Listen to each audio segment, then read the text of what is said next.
Alléluia, merci Seigneur. Il est digne d'être élevé, digne d'être glorifié. Oh, alléluia. Merci Seigneur.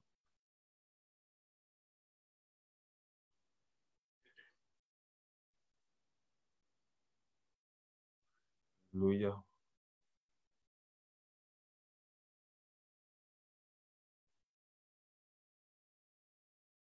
Merci Seigneur. Bonsoir, bonsoir, bonsoir à tous et toutes. Que Dieu soit béni, glorifié. J'espère que vous m'entendez très, très bien. Alléluia.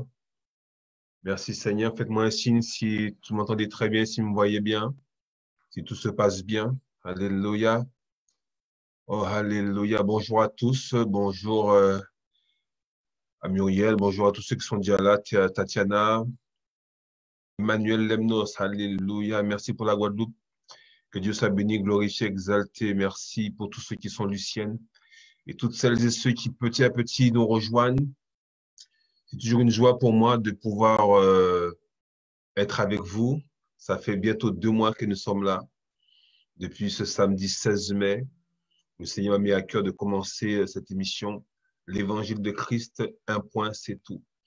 L'évangile de Christ, un point, c'est tout. Parce que c'est ce message que nous devons annoncer au monde entier. Je bénis le Seigneur pour chacun d'entre vous. Je rends grâce à Dieu pour la parole de Dieu. Je rends grâce à Dieu pour ce merveilleux jour où le Seigneur, par son esprit, a touché mon cœur et a fait de moi son enfant. Alléluia. J'ai une joie immense d'être membre de la famille de Dieu, d'être gens de la maison de Dieu. Alléluia. Une joie immense d'être une habitation de Dieu en esprit. Et ma grande joie, c'est d'avoir des frères et des sœurs de par le monde qui élèvent le nom de Christ, qui magnifient le nom de Christ. Alléluia. Et à travers cette émission, l'accent est mis principalement sur Christ, sa personne seule et ses œuvres seulement. La seule chose qui nous motive, la seule chose qui me motive, c'est d'annoncer cet évangile, cet évangélion, ce qui est trop beau pour être vrai. Alléluia.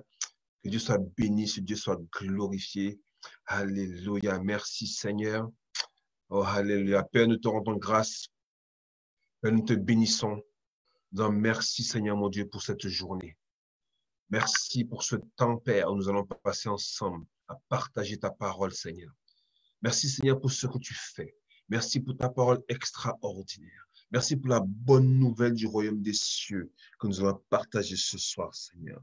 Et je te rends grâce pour ce privilège que tu m'accordes pour annoncer cette bonne nouvelle.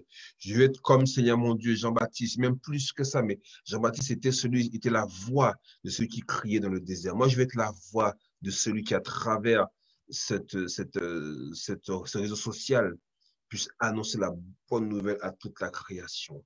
Alors, merci Seigneur pour toutes celles et ceux qui sont présents aujourd'hui et dans les jours à venir. Merci pour toutes celles et ceux qui vont accepter ce message, mon Dieu, et qui vont avoir leur vie être transformée, Père. Nous te bénissons, nous te rendons gloire, Seigneur, dans le nom de Jésus. Amen, amen et amen. Alléluia, amen et amen et amen. Alors, ce soir, nous voulons continuer ce qu'on a vu depuis 2 samedis, où on a vu Christ, la source du salut. Et la semaine dernière, on avait vu le mécanisme du salut. Parce que souvent, lorsqu'on parle du salut, on oublie une chose très importante. C'est qu'on dit que nous sommes, on peut le relire dans 1 Thessaloniciens 5, 23. 1 Thessaloniciens 5, verset 23. Il nous a dit quelque chose d'extraordinaire. Il dit, vous y êtes, que le Dieu de paix vous sanctifie lui-même, tout entier, et que tout votre être, l'esprit, l'âme et le corps, soient conservés irrépréhensibles lors de l'avènement de notre Seigneur Jésus-Christ. La Bible dit que notre être entier, esprit, âme et corps, doit être, comment dirais-je, irrépréhensible devant Dieu. La semaine dernière, on a vu qu'au niveau du salut, lorsqu'on parle du salut, il y a 3 niveaux, il y a 3 temps de salut. Il y a le salut au niveau de l'esprit, ce qu'on appelle la justification. Il y a le salut au niveau de l'âme, ce qu'on appelle la sanctification, et le salut au niveau du corps qu'on appelle la glorification. Il y a 3 temps. On a vu aussi que le salut de l'esprit, c'est quelque chose qui a déjà été accompli. Vous avez été sauvés. Christ a accompli cela à la croix. Vous et moi, il n'y a aucune action que vous et moi, on peut faire. Il dit que c'est le don de Dieu. Il a plu à Dieu de sauver l'humanité. On avait vu dans les semaines précédentes que Christ est la création achevée de Dieu. Adam n'est pas la création achevée. Elle veut dire que Adam, qui veut dire l'humanité, était une âme vivante, psouké. Donc Dieu a insufflé un souffle, non pas la vie de Dieu, mais un souffle afin qu'il puisse respirer. Donc Dieu a activé l'âme d'Adam, afin qu'Adam puisse agir, avoir des émotions, des pensées. On a vu d'ailleurs qu'il a pensé d'une certaine manière et malheureusement, il a agi d'une manière contraire à ce que Dieu voulait. On a vu aussi dans Genèse chapitre 5, lorsque Adam a eu 7, on a vu que 7 a été fait à sa ressemblance d'Adam et selon son image. Donc, on a vu qu'à partir de ce moment-là, tout être humain, au lieu de n'être dirigé par son esprit, c'était une personne qui était dirigée par son âme, qui elle-même était dirigée par le corps. C'est pourquoi toute personne qui vit sur cette terre est née avec des pensées charnelles, terrestres.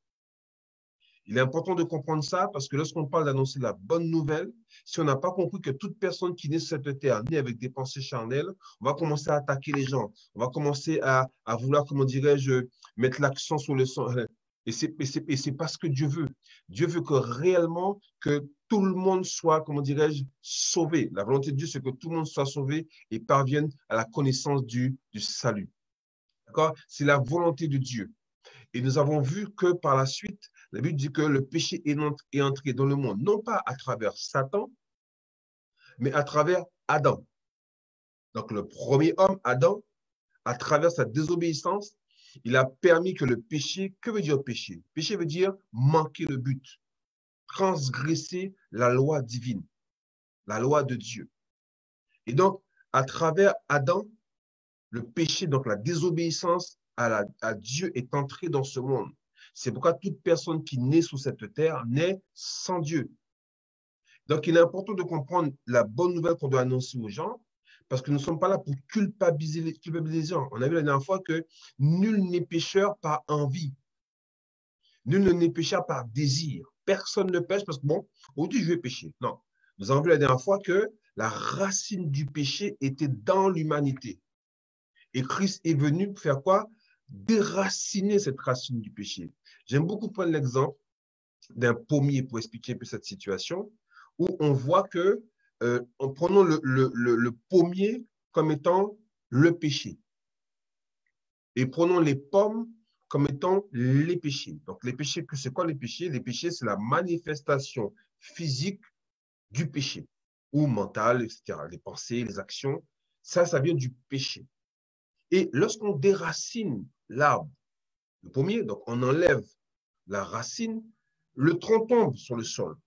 Donc, ce tronc-là n'est plus alimenté dans la terre. Il ne reçoit plus les nutriments qui va lui permettre de croître.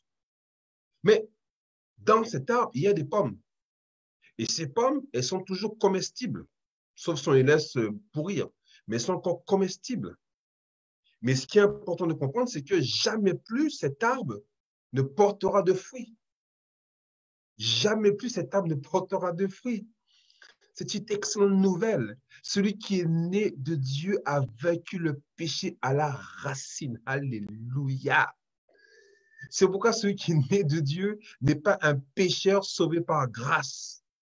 Celui qui est né de Dieu est devenu un enfant de Dieu, hérité de Dieu, co-héritier avec Christ, ambassadeur de Christ. Alléluia. La Bible dit que celui qui est né de Dieu a reçu le ministère de la réconciliation. Il dit, soyez réconciliés avec Dieu. On a vu ça dans les semaines précédentes. Séparés, on a vu que Dieu nous a créés, on a été séparés, Dieu nous a réconciliés. La personne qui est née de Dieu est réconciliée avec Dieu. Et 2 Corinthiens 5, 7 nous dit, si quelqu'un est en Christ, il est une nouvelle créature. Les choses anciennes sont passées et voici, toutes choses sont devenues nouvelles. Donc, quand quelqu'un est né d'en haut, cette personne-là, elle n'appartient plus à Christ. Alléluia. C'est une nouvelle personne. Alléluia. Elle n'est plus. Alléluia. Donc, je rends grâce à Dieu. Je bénis le Seigneur. Alléluia. Que Dieu soit élevé, que Dieu soit glorifié, que Dieu soit exalté. Alléluia. Nous sommes nés d'en haut. Nous sommes des enfants de Dieu. Alléluia. Et on a vu la dernière fois que ça, c'est un don de Dieu. C'est Dieu qui l'a fait dans notre esprit. Alléluia. C'est acté. Celui qui est né de Dieu, il est devenu le temple du Saint-Esprit. Il n'y a pas de marche arrière. On ne peut pas perdre le salut au niveau de l'âme. Ce n'est pas possible. Ça voudrait dire que Christ n'a pas complètement accompli ce pourquoi il est venu. Et la Bible dit que Christ a dit, tout est accompli. It is finished. Alors que je lisais le passage encore dans Isaïe 53. On nous dit qu'il n'était pas beau à voir. Pourquoi il n'était pas beau à voir? Parce que d'une part, son corps a été maltraité par les fouets, mais surtout, il a pris sur lui tous les péchés. Vous imaginez, tous les péchés qui existaient, je ne parle pas du péché, je parle des péchés, les conséquences du péché. Christ a pris sur lui tous les péchés. C'est pourquoi il était laid. Parce qu'il a pris les maladies, il a pris toutes sortes de choses imaginaires, toutes sortes de maladies qui existaient, qui étaient les conséquences du péché, même si elles n'étaient pas encore manifestes dans le physique, mais Christ qui est venu pour vaincre le péché a pris toutes ces choses, cancer, sida, toute maladie que nous connaissons. Il a pris toutes ces choses-là. Il a pris les maladies psychologiques, psychosomatiques, bref, tous les noms en éthique que vous connaissez. Christ a pris tout ça. Donc, il était laid. Il n'était pas beau à voir. La Bible dit qu'on se détournait pour le rendre. Tellement il était laid. Mais pourquoi il était laid? Parce qu'il a pris sur lui toutes ces choses que le péché amène dans notre vie. Alléluia.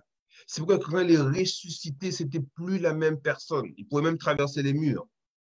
La Bible nous enseigne ça. Et la deuxième partie qu'on a vue, c'était le salut au niveau de l'âme. Ce qu'on appelle la sanctification. La sanctification au niveau des pensées, des émotions. Romains 12, 2, on a vu la dernière fois. C'est un verset que j'aime énormément.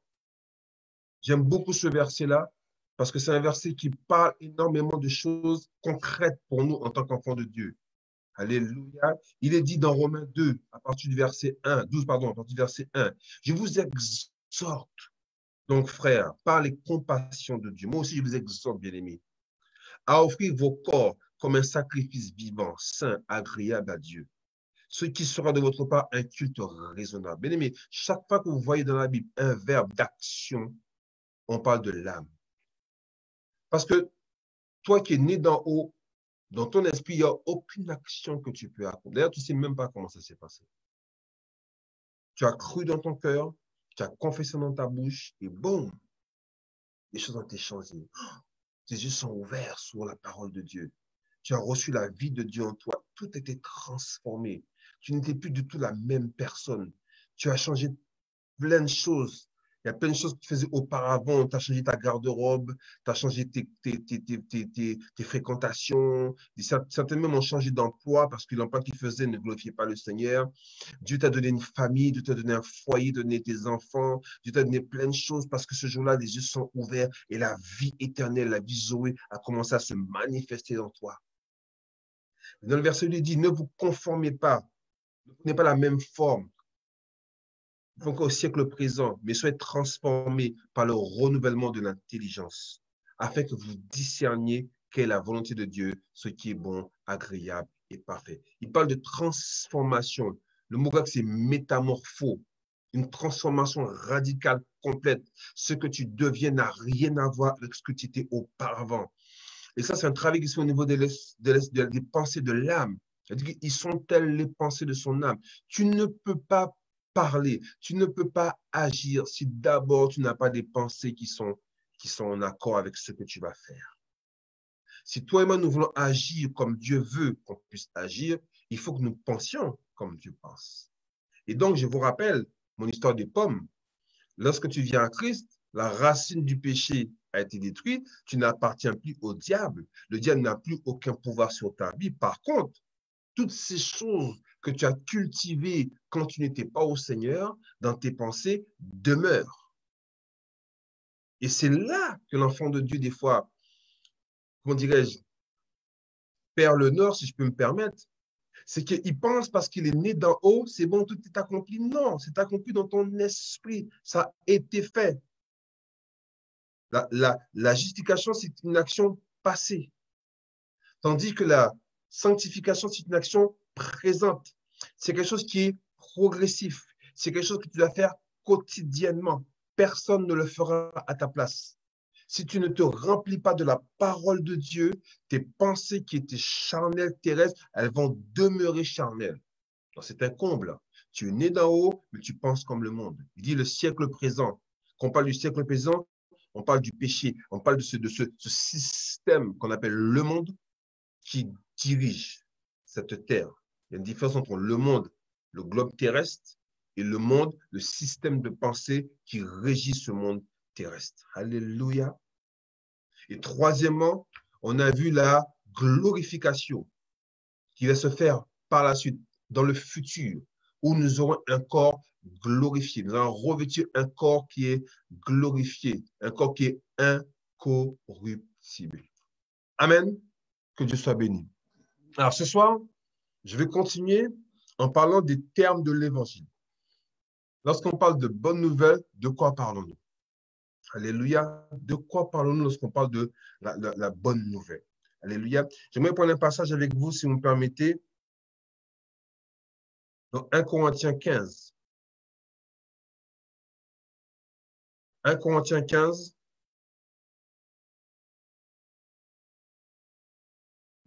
1 Corinthiens 15, du verset 1 au verset 4. Il est dit, je vous rappelle, frères, l'évangile que je vous ai annoncé, que vous avez reçu, dans lequel vous avez persévéré, et par lequel vous êtes sauvés, et par lequel vous êtes sauvés.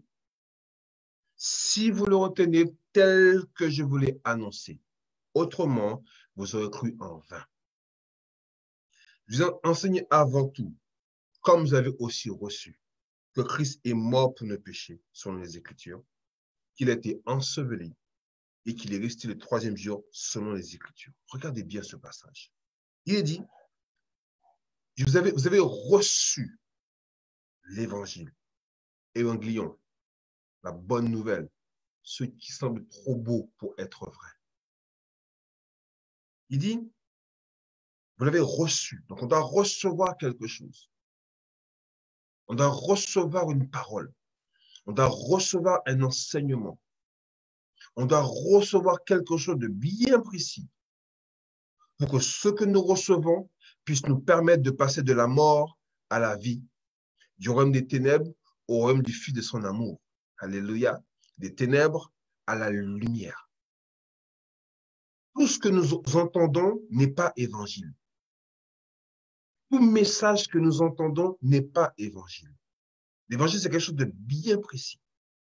Il dit, et par lequel vous êtes sauvés. Ça veut dire qu'il y a un enseignement, il y a une parole bien précise qui permet à l'être humain de passer de la mort à la vie, qui est sauvé. Sans cet évangile, sans cette bonne nouvelle, le salut n'est pas manifesté. Et Paul dit bien, et si vous tenez tel que je vous l'ai annoncé, donc il y a la manière. La parole de Dieu, ce n'est pas juste dire des mots, tout a un sens. Et derrière ce sens, il y a des actions, il y a un objectif. L'Éternel a tout fait pour un but. Rien n'est fait par hasard.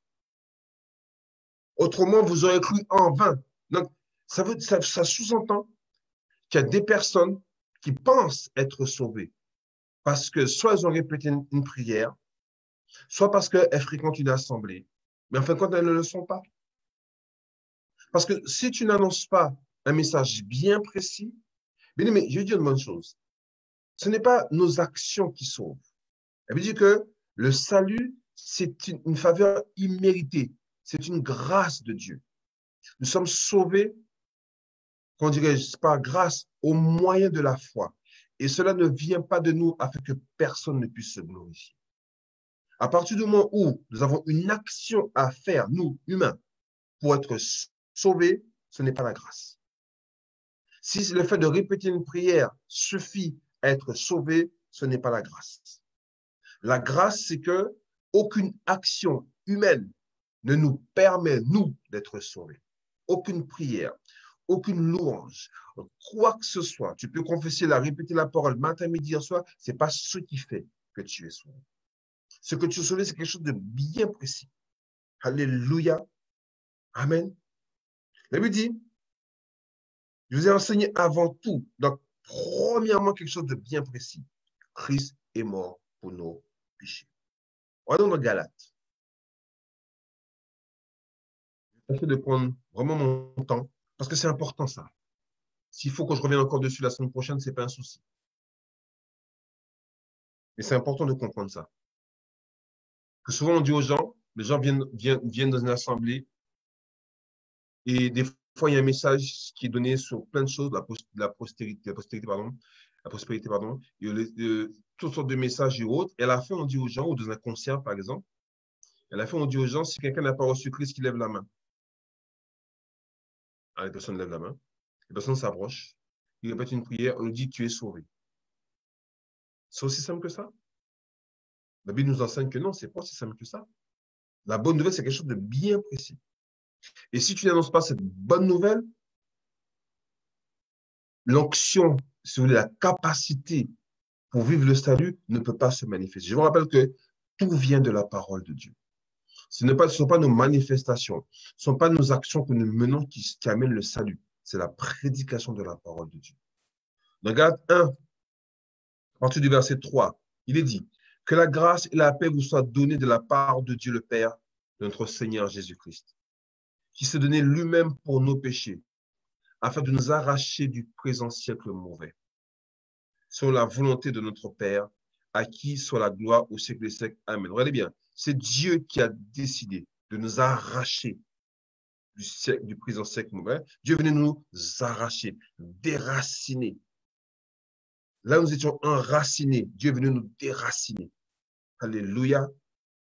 Et Paul dit maintenant, je m'étonne que vous détourniez si promptement de celui qui vous a appelé par la grâce de Christ pour passer à un autre évangile. Ça veut dire qu'il y a un autre évangile qui peut être annoncé, une autre bonne nouvelle qui peut être annoncée. Mais Paul précise, non pas qu'il y ait un autre évangile, parce que tout ce qu'on dit qui est évangile, bonne nouvelle, n'est pas une bonne nouvelle forcément. Il dit, mais il y a des gens qui vous troublent et qui veulent renverser l'évangile de Christ. Là, il précise bien l'évangile de Christ. C'est-à-dire, tout enseignement qui ne révèle pas la personne de Christ et ses œuvres seulement n'est pas la bonne nouvelle.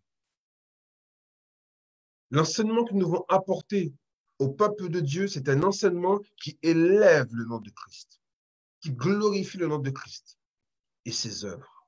Alléluia. Donc, c'est-à-dire qu'il y a rien que toi et moi, on peut faire aujourd'hui. Là où je suis devant vous, c'est par la grâce de Dieu que j'échange avec vous. Je suis là parce que Dieu m'a mis à cœur de le faire. Mais ce n'est pas moi qui sauve. C'est la parole de Dieu qui amène le salut dans le cœur des gens. Moi, je suis un instrument, un vase comme la parole de Dieu qui plaît à Dieu d'utiliser pour annoncer la bonne nouvelle du royaume des cieux. Alléluia. Il dit, mais quand nous-mêmes, quand un ange du ciel annoncerait un autre évangile, et l'autre, c'est hétéro, hétéro, c'est-à-dire que d'une autre nature, que ce que j'ai annoncé qu'il soit anathème, c'est-à-dire maudit, interdit. Nous l'avons dit précisément, et je le répète, si quelqu'un vous a un autre évangile que ce que vous avez reçu, qu'il soit anathème. On dit, même si moi je viens vous annoncer un autre évangile, qu'il soit anathème. Alléluia. Alléluia, c'est très important ça, bien-aimé. C'est très, très important. C'est par la grâce que nous sommes sauvés, au moyen de la foi. Alléluia. Merci Seigneur.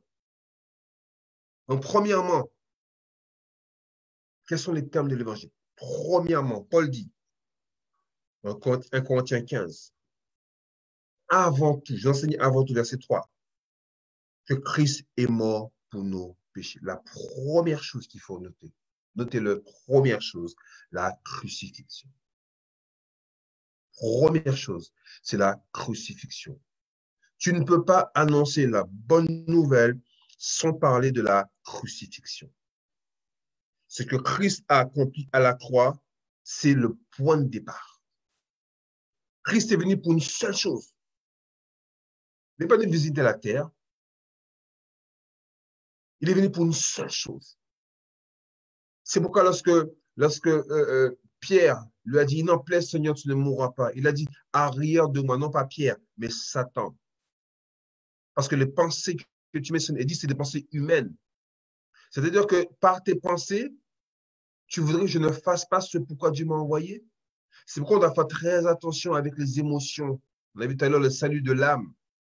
On doit passer notre temps à écouter la parole de Dieu, à ce que nos pensées soient transformées pour éviter de prendre des décisions qui ne sont pas conformes à la volonté de Dieu qui est dans notre esprit. Amen. On doit prendre notre temps pour laisser la parole de Dieu nous transformer. La Bible dit qu'on doit renverser des raisonnements. On doit renverser les forteresses par la parole de Dieu. Alléluia. Afin que nous puissions discerner qu'est-ce que Dieu veut. Bien aimé, ça demande une implication. Ça demande du temps. Prenons le temps, bien aimé, d'étudier les Écritures, de chercher la signification des mots, le sens que Dieu veut qu'on puisse retenir d'un passage.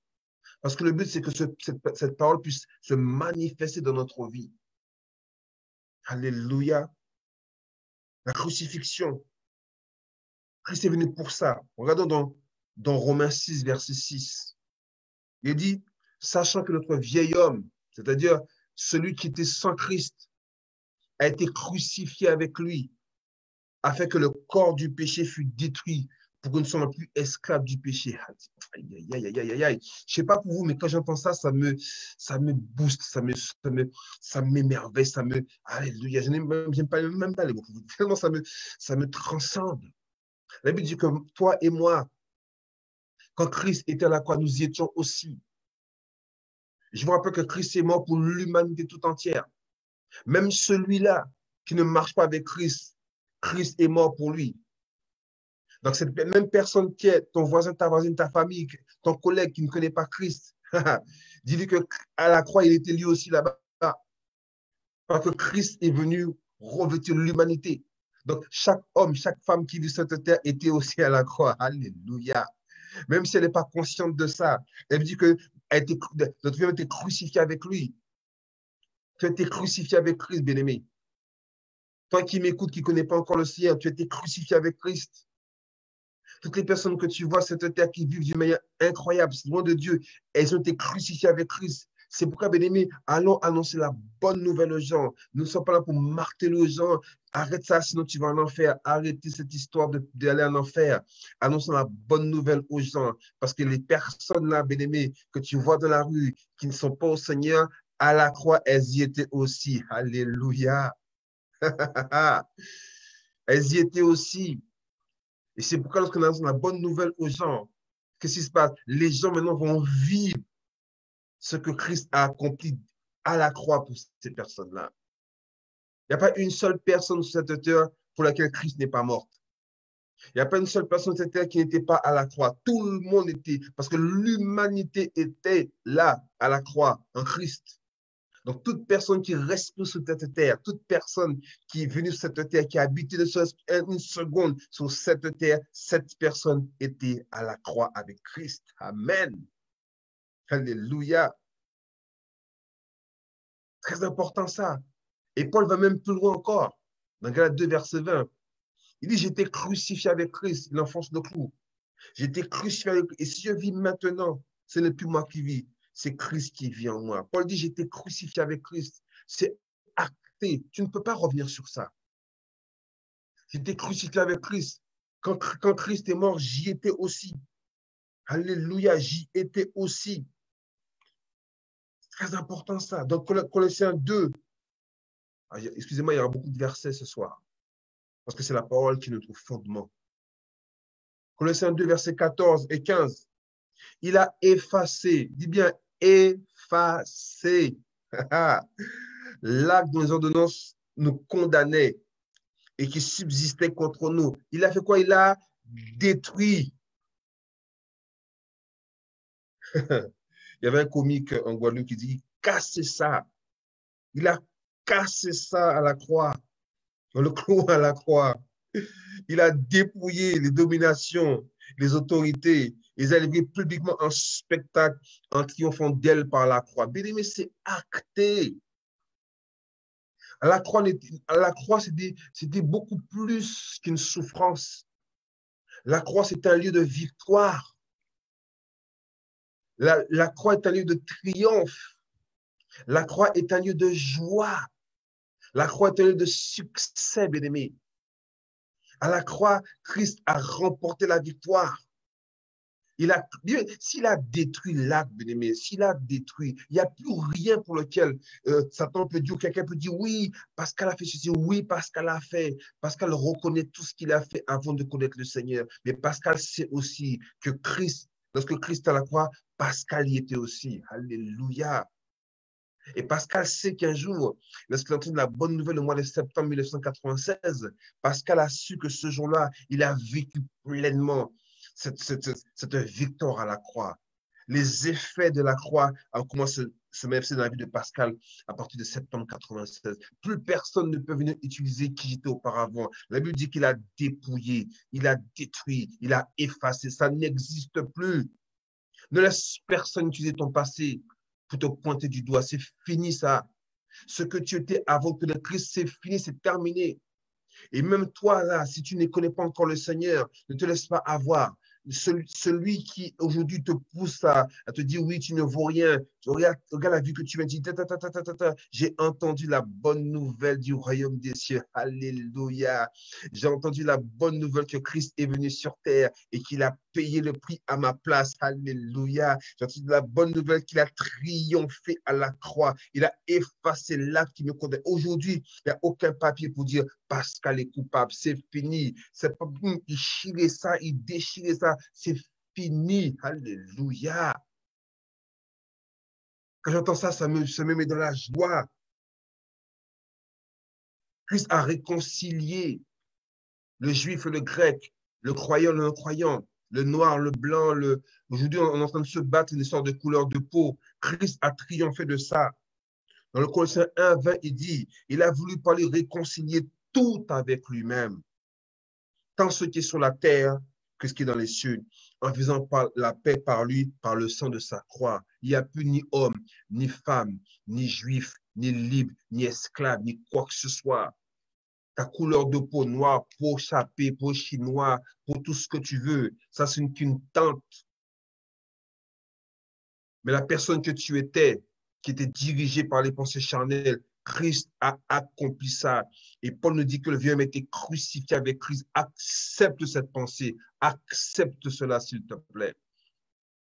Laisse plus jamais personne te dire que tu ne vaux rien. Tu as de la valeur aux yeux de Dieu. Tu es quelqu'un de valeur. Alléluia. Non pas toi, mais le Christ qui est en toi. Alléluia. Extraordinaire. Bien-aimé, extraordinaire. Extraordinaire. Réconcilié. Alléluia. Merci Seigneur. La crucifié, la chair, les passions, toutes ces choses-là, toutes ces choses qui nous connaissent captifs. Christ a vaincu ça à la croix. Et bonne nouvelle, j'y étais aussi. Et toi qui m'écoutes, tu y étais aussi. Ne laisse plus personne te dire le contraire. Tu y étais aussi.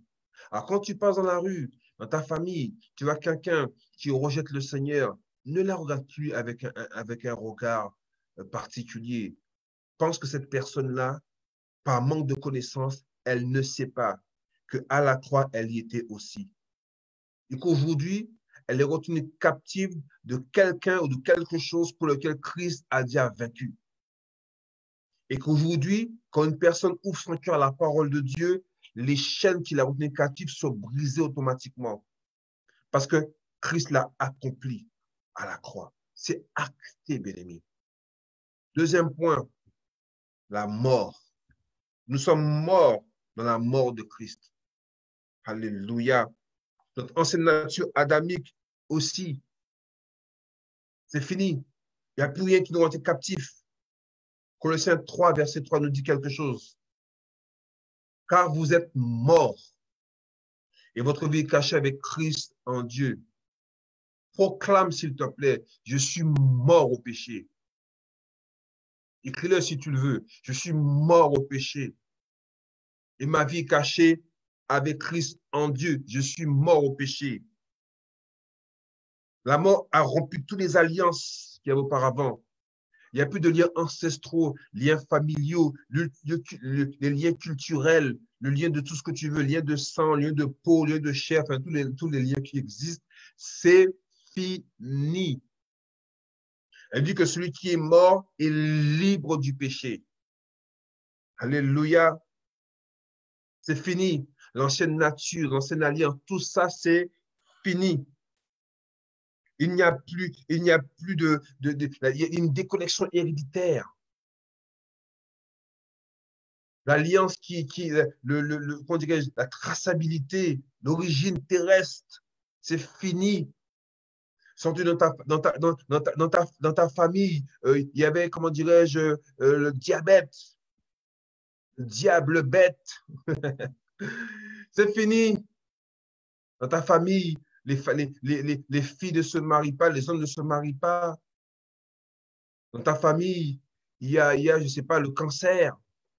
Dans ta famille, il y a échec sur échec, toutes sortes de choses. Oui, ça c'était avant, mais je vous rappelle, Christ a crucifié cela. Et toi, tu étais là aussi.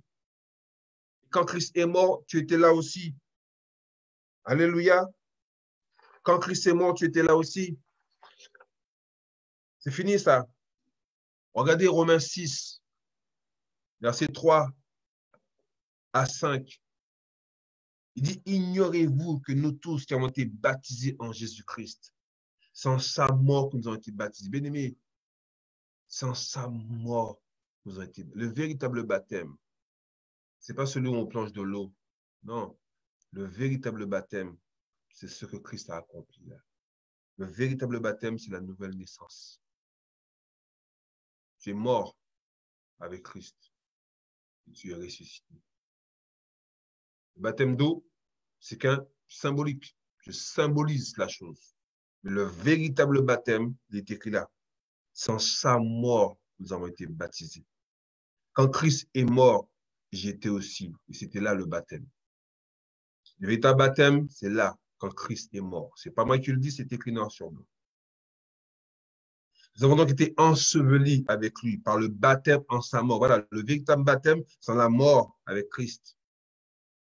Afin que comme Christ est resté des morts par la gloire du Père, de même nous aussi nous marchions en nouveauté de vie. En effet, si nous sommes devenus une même pente avec lui par la conformité à sa mort, nous le sommes aussi par la conformité à sa résurrection. Je ne sais pas si on peut comprendre ça, c'est extraordinaire. La Bible dit que j'étais enseveli avec lui. Mais c'est acté. C'est acté. Christ ayant pris la place de l'humanité, tout ce qu'il a accompli la croix, tu y étais aussi. Tu y étais aussi. Quand Christ est mort, tu étais là-bas. Ressuscité, tu étais aussi. Le véritable baptême, c'est la nouvelle naissance. Je meurs avec Christ, je ressuscite. C'est ça le véritable baptême. Alléluia. J'étais mort, c'est fini, je suis mort. Je suis mort, c'est fini, mort. Et Colossiens 2:20 nous dit, si vous êtes mort avec Christ au rudiment du monde, pourquoi, comme si vous viviez le monde, vous importez encore des préceptes? Je suis mort aux choses du monde.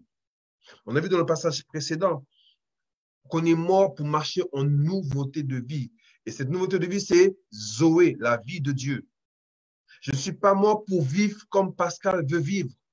Je suis mort pour vivre comme Dieu veut que je puisse vivre. Parce que l'ancien n'existe plus.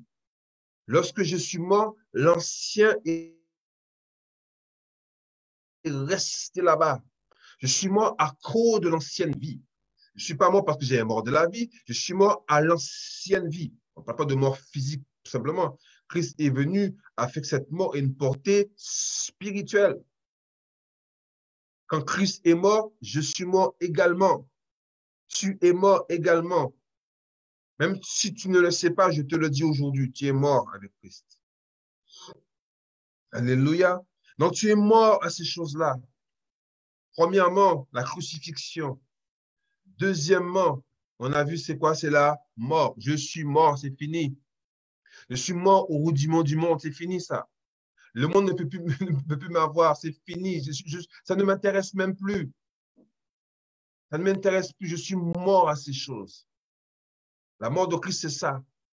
Quelqu'un qui devient enfant de Dieu, c'est ça. Donc quand tu annonces la bonne nouvelle aux gens, c'est ça. Il faut dire aux gens, Christ est mort pour toi et tu étais aussi. Et quand Christ est mort, il est mort afin que tu sois éloigné des choses de ce monde. Il y a une vie qui n'est pas de ce monde. C'est la vie céleste, la vie de Dieu, la vie Zoé, le genre de vie de Dieu, la vie éternelle. Alléluia. Troisièmement, l'ensevelissement. Alléluia. Cela représente la fermeture, je me permets de lire, du dossier de l'ancienne humanité adamique. C'est fini. C'est enfoui, c'est fini, on n'en parle plus. Colossiens 2,12 nous dit, ayant été ensevelis avec lui par le baptême, vous êtes aussi ressuscités en lui et avec lui par la foi, la puissance de Dieu qui l'a ressuscité des morts. On a été ensevelis avec lui par le baptême. Vous voyez encore le baptême dont on est question là, ce n'est pas le baptême d'eau. Ce n'est pas le sujet, mais je le dis quand même. On a été ensevelis avec lui, c'est clair. J'étais là-bas aussi couché. J'étais là-bas. Tu étais là-bas. Alléluia. Nous étions là-bas. Merci Seigneur. On l'a vu tout à l'heure. Nous avons été ensevelis avec lui par le baptême ensemble. J'ai été enseveli. Donc, c'est-à-dire que je suis mort enseveli. Voilà. L'ancienne vie est finie. Ce que j'étais auparavant, c'est fini.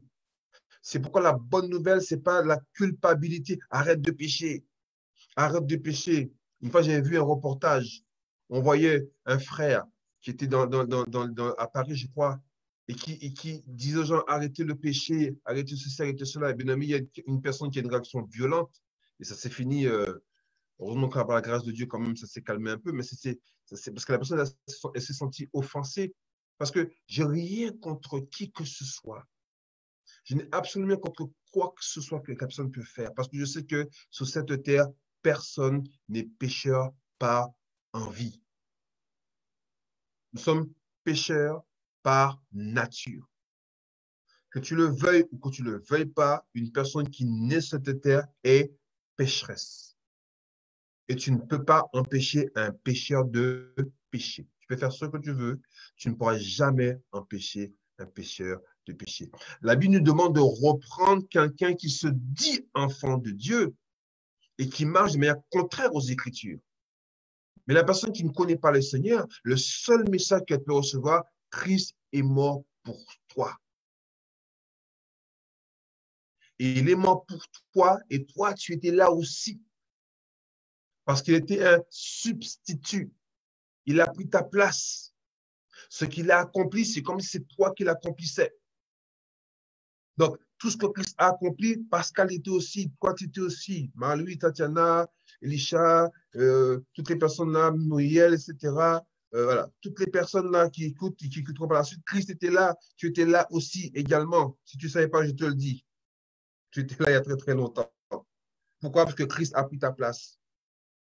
Donc, s'il a remporté la victoire, tu as remporté la victoire. S'il a vaincu la maladie, tu as vaincu la maladie. Il n'y a pas de dépression, il n'y a pas de burn-out, il n'y a pas ces choses-là. Non, Christ a vaincu ça. Accepte cette bonne nouvelle. Accepte ce message de la bonne nouvelle du royaume des cieux. Et tu vivras pleinement ces choses. Alléluia. Quatrièmement, la résurrection. La résurrection. Alléluia. Très important. La résurrection a amené une nouvelle créature. Une personne totalement différente. Tout ce qui était souillé est resté dans la tombe. Tout ce qui était mauvais est resté dans la tombe.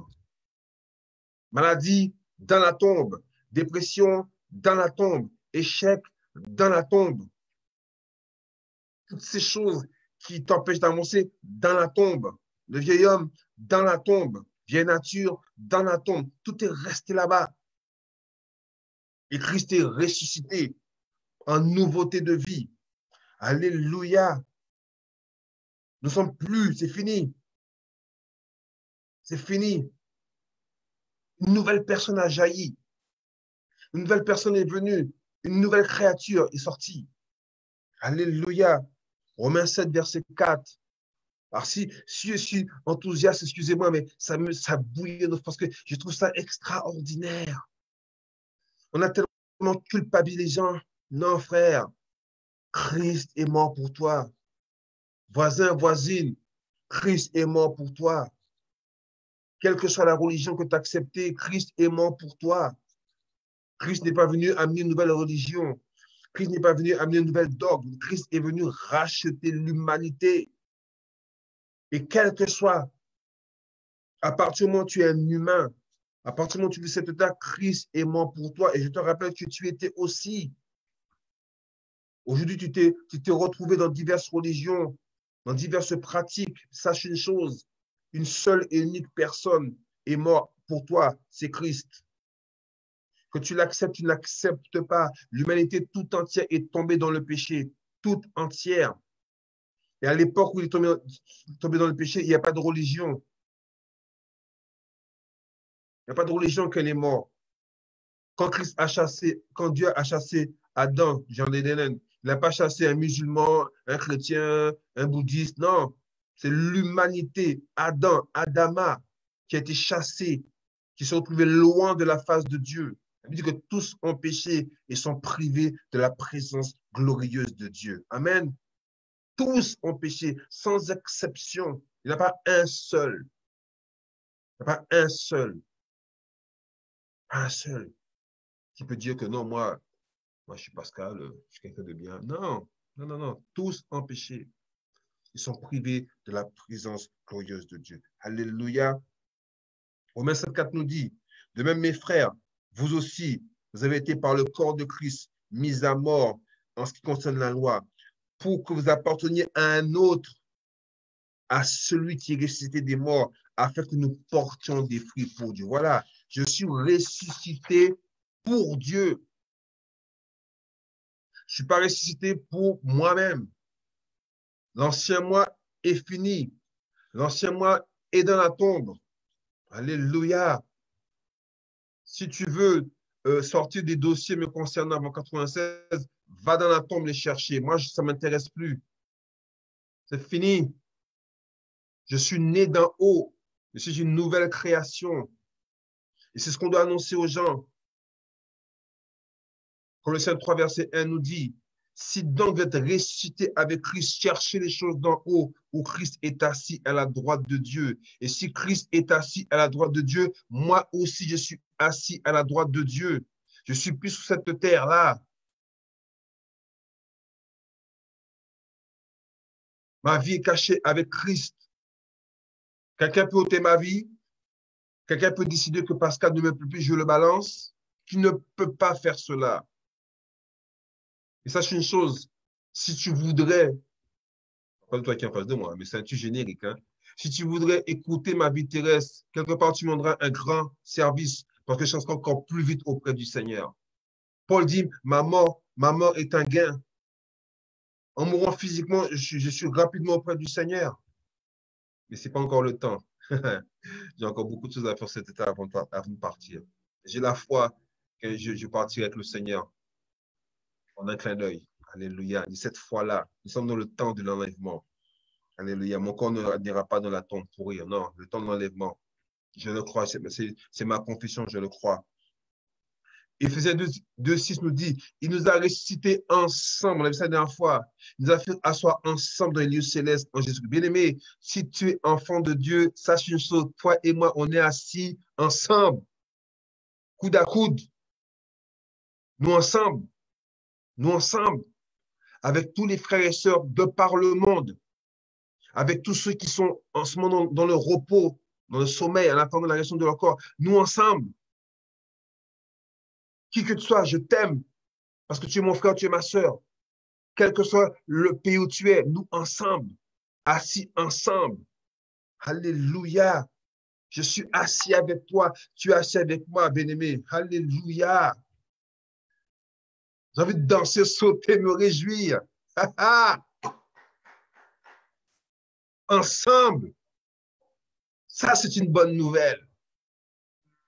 Oui, tu vas en enfer. Je n'irai pas là-bas. Ça ne me concerne pas. Ça ne me concerne pas. Christ est venu pour que je sois avec lui.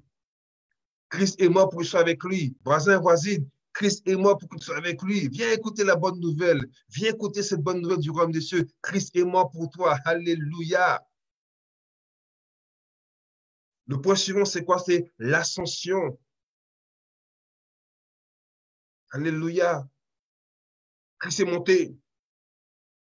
Colossiens 1,13 nous dit, il nous a délivrés de la puissance des ténèbres. Il nous a transportés dans le royaume du Fils de son amour. Transportés. Transportés.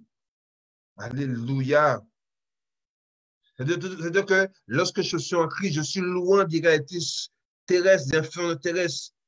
Je suis au-dessus des choses temporelles, des choses charnelles. Je suis au-dessus de ça. Regardez bien. Éphésiens 4. Je suis tellement content, bien-aimé. Je suis tellement content. Je suis tellement heureux. Cette bonne nouvelle. Et on va l'annoncer, bien-aimé. On va le dire aux gens. On va dire aux gens, Christ est mort pour toi. Christ a accompli pour toi ce que tu as. Personne ne pourra t'accomplir. Ni ton pasteur, ni ton moine, ni ton, je ne sais pas comment quel nom on appelle, ton imam, je ne sais pas quel nom on les appelle. Personne sur cette terre n'a le pouvoir de te rendre meilleur. Je n'ai aucun pouvoir de te rendre meilleur, toi qui m'écoutes. La seule personne qui peut te rendre meilleur, c'est Christ à travers la parole, qui est lui-même d'ailleurs. Je ne peux pas t'aider à titre personnel, mais en tant que Christ sur terre, je peux t'aider. En tant que membre du corps de Christ, je peux t'aider. En tant que homme du Saint-Esprit, je peux t'aider. Alléluia. Christ est tout et en tout. Nous avons tout pleinement en lui. Parce que Christ m'habite par son esprit, je peux t'aider, je peux t'encourager, je peux te soutenir. Je peux prier pour toi pour que la maladie s'en aille. D'ailleurs, toi qui m'écoutes là, si elle m'aide dans ton corps, au nom de Jésus, je proclame la guérison. Si tu es troublé dans tes pensées, au nom de Jésus, je proclame la restauration dans le nom de Jésus. Alléluia. Que la paix de Christ soit en toi, que la joie de Christ habite, que la santé divine se manifeste dans ton corps dans le nom de Jésus. Alléluia. Si on t'a dit qu'il y a une maladie qui est incurable, cette maladie est vaincue parce que Christ a vaincu cette maladie à la croix au nom de Jésus. Alléluia. Tu n'es pas condamné à prendre des médicaments toute ta vie. Tu n'es pas condamné à prendre un traitement toute ta vie. Par tes meurtrissures écrites, nous avons été guéris au nom de Jésus. Accepte cette parole, accepte ce message et confesse, dis les mêmes choses que Christ. Par ses meurtrissures, j'ai été guéri. Alléluia. Je ne sais pas pourquoi je le dis, mais il y a une personne qui doit entendre ça à ce moment où je te parle. Toi qui es là, entends ce que je te dis et prends la victoire, s'il te plaît, dans le nom de Jésus. Témoigne par la suite de ce que Dieu a fait dans ta vie à partir de ce soir. Parce qu'il l'a fait, c'est acté, je le crois, au nom de Jésus. Sois fortifié, sois encouragé, s'il te plaît. Alléluia. Oh, merci Seigneur. Alléluia. Je suis dans la joie. Éphésiens 4, verset 7 à 10 dit, mais à chacun de nous, la grâce a été donnée selon la mesure du don de Christ. C'est pourquoi il est dit, il est monté. Étant monté en haut, il a emmené des captifs, il a fait des dons aux hommes. Or, que signifie les montées, sinon qu'il est aussi descendu dans les régions inférieures de la terre. Alléluia. Il est monté. Celui qui est descendu, c'est le même qui est monté au-dessus de tous les cieux afin de remplir toutes choses. Bien-aimé, quand Christ est monté, tu es monté avec lui aussi. En Christ, nous avons l'autorité sur toute puissance des ténèbres, de marcher sous les serpents, sous les scorpions, sous toute la puissance de l'ennemi. Il a placé le nom au-dessus de tout nom, de toute autorité, principauté, dénomination, quelle qu'elle soit. En Christ, c'est ça. La personne qui est en Christ, elle a quitté les choses terrestres pour se focaliser sur les choses spirituelles. Alléluia. Nous sommes positionnés en Christ. Nous sommes dans une réalité qui est supérieure. Notre pensée, elle est au-delà de la pensée humaine. Accepte cette pensée, s'il te plaît. Il n'y a pas de pensée de médiocrité dans la vie des enfants de Dieu. Oui, nous passerons par des difficultés. Oui, nous aurons des épreuves. Mais gloire soit Dieu, Seigneur. Nous avons la victoire en Jésus-Christ. Alléluia. Il a dit à Pierre, Satan t'a criblé comme un froment, mais j'ai prié pour toi. Et quand tu seras converti, affermis tes frères. Alléluia. C'est-à-dire que, quel que soit ce qu'il peut faire, quel que soit ce qu'il veut faire, il met la maladie dans mon corps, il met toutes sortes de choses. Il ne peut pas m'atteindre parce que Christ a déraciné la nature du péché en moi. Il n'a plus aucun pouvoir sur ma vie. Et tout ce qui lui appartenait, c'est dans mes pensées que c'est. Mais je ne suis pas trop stupide pour laisser des pensées charnelles dans ma vie en tant qu'enfant de Dieu. Je veux renouveler mon intelligence jour après jour par la pensée de Christ. Je vais avoir des pensées nouvelles. Alléluia. Disons dans Philippiens, s'il vous plaît. Disons dans Philippiens, s'il vous plaît. Alléluia. Christ est ma joie, Christ est ma paix, Christ est ma force, Christ est ma vie, Christ est ma joie, Christ est tout et en tout. Je vis pour Christ, je respire pour Christ, je pense comme il pense. Ma vie, c'est Christ, je ne vis que pour lui rendre gloire. Alléluia. Christ est mon tout. Je ne peux pas vivre sans lui. Je ne suis rien sans lui, bien-aimé. Alléluia. Oh, merci Seigneur. Tu es digne d'être élevé. Tu es digne d'être glorifié. Tu es digne d'être... Il dit dans Philippiens 4, à partir du verset 8, il dit, au reste, frère, alléluia, au reste, frère, que tout ce qui est vrai, tout ce qui est honorable, tout ce qui est juste, tout ce qui est pur, tout ce qui est aimable, tout ce qui mérite l'approbation, ce qui est vertueux et digne de louange, soit l'objet de vos pensées. Alléluia. Quand ça, c'est dans mes pensées, qui peut me tenir captif? Elle me dit qu'il a emmené les captifs, c'est fini. Ceux qui étaient captifs ne sont plus captifs. Ils sont assis en autorité avec Christ. Alléluia. Merci Seigneur. Merci Seigneur. Merci Seigneur. En Christ, j'ai le repos. J'ai le repos. Alléluia. Le point suivant, c'est l'assise céleste et le règne. Alléluia. L'assise céleste et le règne. Hébreux 10, 12, il est dit, lui, après avoir offert un seul sacrifice, mais un seul sacrifice. Il n'y a pas d'autre sacrifice que tu peux faire pour les péchés. Tes prières, tes jeûnes, va à l'église si tu veux. Prie matin, midi, soir. Lis ta Bible matin, midi, soir si tu veux. Ce n'est pas ceux qui sauvent. Tu n'es pas sauvé par ta prière. Tu n'es pas sauvé par tes dîmes, par tes offrandes. Tu n'es pas sauvé parce que tu es bien avec le pasteur, avec l'ancien. Tu n'es pas sauvé parce que tu es bon dans ton comportement. Tu es sauvé par grâce, par le moyen de la foi. Je crois, si tu crois en ce que je te dis ce soir, bien-aimé, si tu acceptes cette bonne nouvelle, toi qui ne connais pas encore le Seigneur, et tu vivras le salut. Et si toi qui es déjà sauvé, mais qui vivait encore une espèce de culpabilité dans le Seigneur, parce que tu as l'impression que tu ne pries pas assez, parce qu'on te condamne, dit, si tu ne pries pas assez, Dieu va te juger, Dieu va te frapper, si tu ne te donnes pas d'offrande suffisamment, le Seigneur va attacher tes finances. Bien-aimé, tu es libre en Jésus-Christ. Il n'y a plus de condamnation. Romains 8, verset 1. Il n'y a plus de condamnation pour ceux qui sont en Christ Jésus. Alléluia. C'est fini. Je suis libre. Alléluia. Lui-même, après avoir offert un seul sacrifice, s'est assis pour toujours à la droite. C'est fini. Il s'est assis. Le seul moment où on voit Christ se lever, c'est quand il y a Étienne. Christ s'est levé pour l'accueillir.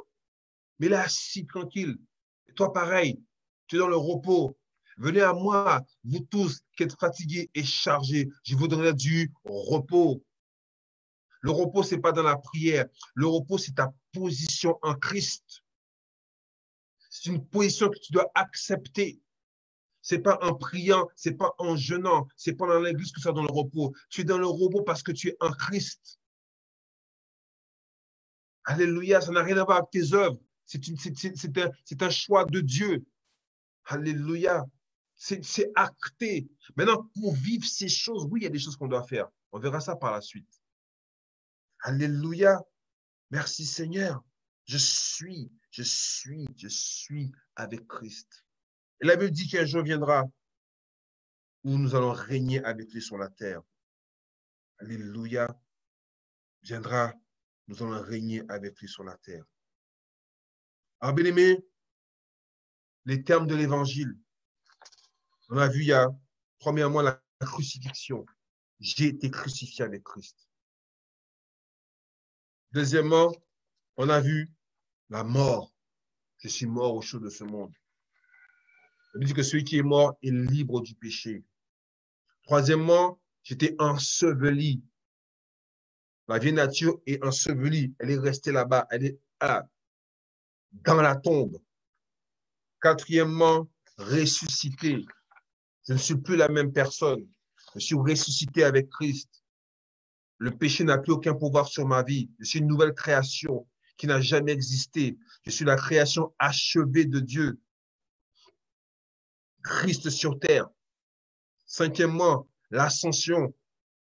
Je ne suis plus sur cette terre. Physiquement, je le suis, mais la véritable personne, elle est assise avec Christ dans les lieux célestes, en autorité. Sixièmement, ouais, assis. Et septièmement, le règne. On régnera sur cette terre.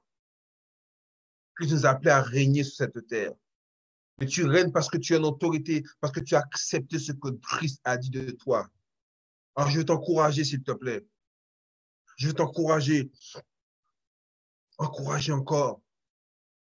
Garde cela. Médite cela. Accepte cela, s'il te plaît. Accepte ce que Christ a accompli pour toi. Accepte que la mort n'a plus aucun pouvoir sur ta vie. Accepte qu'il n'y a plus aucun péché qui te retient captif. S'il y a des choses qui te retiennent encore captif, à partir d'aujourd'hui, déclare que tu es libre de ces choses parce que Christ en toi a remporté la victoire sur ces choses. Et accepte la parole de Christ. Accepte la vérité. Accepte la bonne nouvelle de Christ. Tu es libre en Jésus-Christ. Le seul péché, c'est dans tes pensées. Mais la racine du péché n'existe plus. Quelqu'un qui peut te dire, tu m'appartiens, je n'appartiens à personne si ce n'est à Christ et à Dieu lui-même. Je suis esclave de la justice. Je ne suis plus esclave de la mort. Je suis enfant de Dieu. Je ne suis plus esclave de la peur. Je suis enfant de Dieu. Je suis enfant de Dieu. Que Dieu te bénisse. Cette parole t'encourage. Cette parole te fortifie. Merci Seigneur. Merci pour sa parole. Je vous aime. Et n'oubliez pas une chose. Quelqu'un nous a aimé bien plus que moi. Il a donné sa vie. Et toi et moi, nous soyons sauvés. Tu es sauvé parce que Christ a accompli ces choses à la place. Accepte cela. Et va dire aux autres qui ne le connaissent pas. C'est pas les dogmes. C'est pas tes actions qui sauvent. C'est Christ qui sauve. La grâce. Dieu te bénisse. Excellente semaine. Samedi prochain, nous sommes encore là. L'évangile de Christ. Et pour cette. Sois béni. À très bientôt. Je ne suis rien, l'évidence de mon existence.